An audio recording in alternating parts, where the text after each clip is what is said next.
The game was very realistic, very serious, and still the anime has realistic story, but very bombastic visuals, and that's, I think, one of the most original mixes you can see. It fulfills a quite different role than a video game, because in the video game, it's all about the immersion and the power fantasy of being in Night City, where for the show, we explore things and topics that were not possible in that specific experience of a video game. As for who Edgerunner is, for me it was always a pirate, a rebel pirate that wants to fight with the system. Yeah, somebody that tries to win his personal freedom. Because in this world, it's pretty obvious that nobody's going to change the world fundamentally. But what cyberpunks are fighting for is to carve out a very small piece of the world around them where they can be themselves and have the freedom for their own actions and for the loved ones that they have. In our game, we have this kind of progression prepared for the player, and we basically focus mostly on the weaponized cyberware, right? Something that enhance your power and your abilities. You in the game, you want to become a superhuman. On the anime, on the other hand, we can explore more a bit this social aspect of cyberware, like focus on something that was not super important in the developments through in the game for the player, but is important for the regular people living in the city. Yeah, I think that the game is all about immersion. And the anime is more concerned about being believable as a world of cyberpunk. What I love in the show is that Trigger literally took our cyberpunk city and everything that we designed really seriously, and they simply elevated everything in a very stylized manner. You see cyberware, there's going to be way more. You see gore, way more. Fun, more. Beautiful designs, city, more. Trigger loved Cyberpunk 2077. They loved playing the Cyberpunk.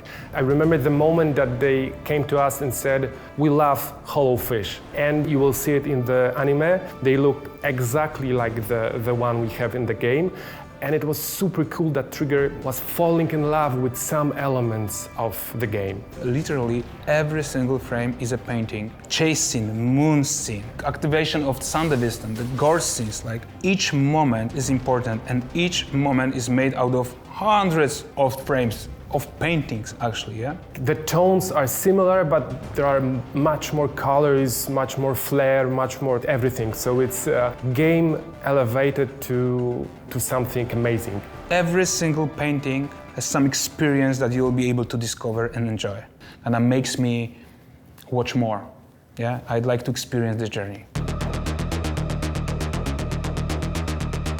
We have our pair of protagonists, that's Lucy and David, where David is a kid that comes from a rather rough neighborhood, and he just wants to be with his mom and wants to be accepted by the environment that he is in, but the city, throws huge curveballs to him, and from that point, we start the story. Lucy is a netrunner, and we don't know much about her in the beginning, because she is very introvert. She doesn't like to talk about herself. That combination of somebody that wants to be just happy and with the people that he loves, and a protagonist like Lucy, where there is a quite big thing looming over her from her past, but also she's also fighting for her freedom and for the choice of being loved and fighting for the people that she cares about. But also a story about finding the right people in your lives that matter to you and that you want to sacrifice yourself for.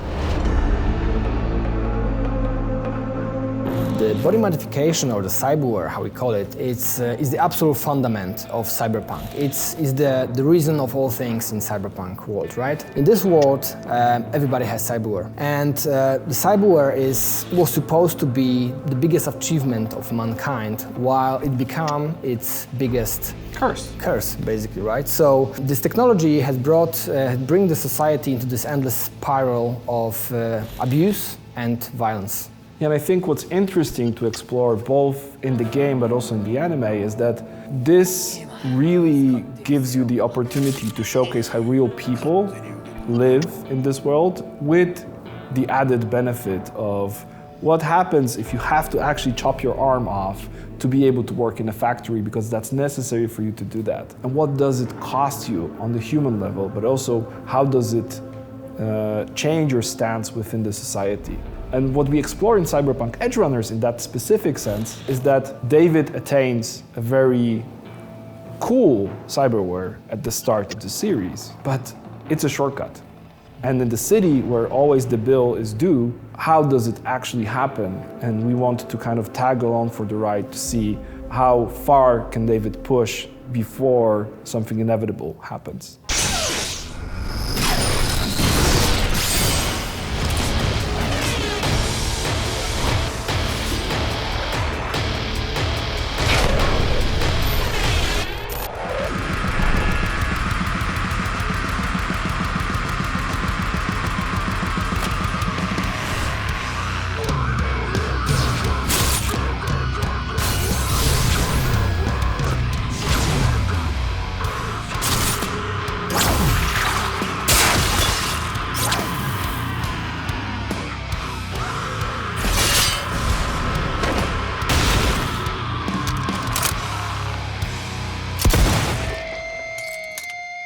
The tension is already here, right? The almost Mexican standoff that was in the game, and you have a feeling that the scene from the game was so iconic that they repeat the same stuff. But I don't think it's a copy, and we will see that in a moment that it's a dialogue with the game. Absolutely. These guys are like showing off, yeah? This is like this style over substance, which is a pretty important when it comes, and they live with that sentence. You know what I mean? That it's super important. Like they're showing off. They modify their body so heavily that they are on the edge of being a human.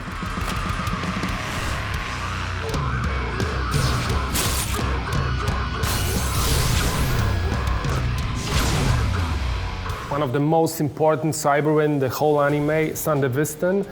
I would say it's something like a bullet time, right? Yeah. That he slows down time.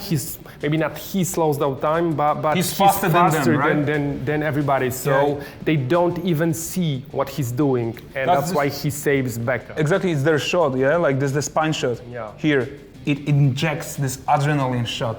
And the Sandevistan is on. Exactly, like every single muscle, yeah? It just, you are faster, stronger, you see more things, and you can simply, you know, check your position, check your spot, hit first, and build advantage.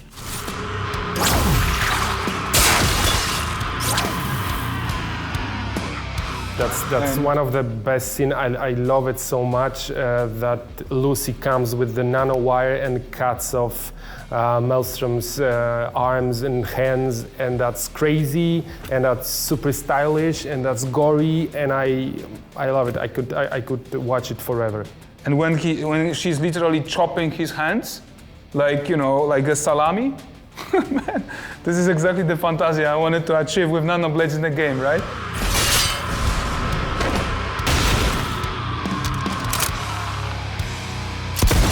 He really enjoys it, right? You can tell, yeah? And everyone is happy. It's like, we did it, cool. And they're so cool about it. Yep. When I was playing the game, I was scared when I looked at Maelstrom gang. I was terrified because they are the most crazy gang in Night City. And I feel that the scene in the anime is like catharsis. Absolutely, yeah. It's that you can feel for the first time that they are not scary. If you have your gang of Edgerunners, you can cut them, you can kill them, you can turn them into the splash or pulp or anything. And it's so cool that it's so connected to the game, that Trigger plays with the audience and players' expectations.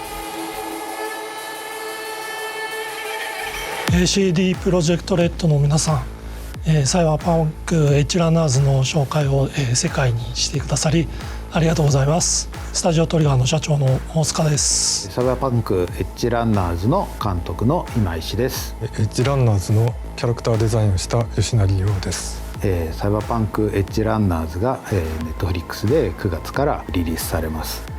それまでの間に僕らのインタビューが、Netflix の YouTube のチャンネルで見れるようになると思います。そちらもご期待ください。僕も、ライブドローイングで、デイビッドとルーシーを描きますので、そちらもよろしくお願いします。このギークドウィークで初めて公開されるサイバーパンクエッジランナーズの、新しいキーアートがあります。どうぞご覧ください。それではサイバーパンクエッジランナーズ楽しみにしてください。ありがとうございます。